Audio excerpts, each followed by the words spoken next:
सुमन गायत्री के चैनल पर आप सभी का स्वागत है। हम लोग भोले जी का गीत गाने जा रहे हैं। आप लोग लाइक सब्सक्राइब कीजिए, हम लोग को वीडियो को देखिएगा। सब्सक्राइब और लाइक करना मत भूलिएगा, पूरा वीडियो देखिएगा। सावन बरसे सीधी रही पर्वत पे। सावन बरसे सीधी रही पर्वत पे। सावन बरसे सीधी रही पर्वत पे। सावन बरसे सोने के महल दन कई दिहली। सोने के महल दन कई दिहली। अरे चूहे पानी जे कार्तिक गणेश। सावन बरसे फिर रही पर्वत पे। सावन बरसे सीढ़ी रही पर्वत पे।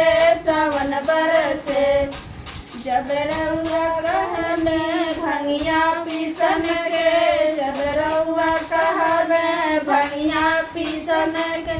भंगिया पीसन के हो भंगिया पीसन के।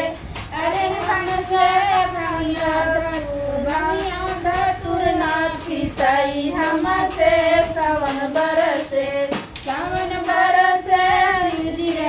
रही पर्वत पे। सावन बरसे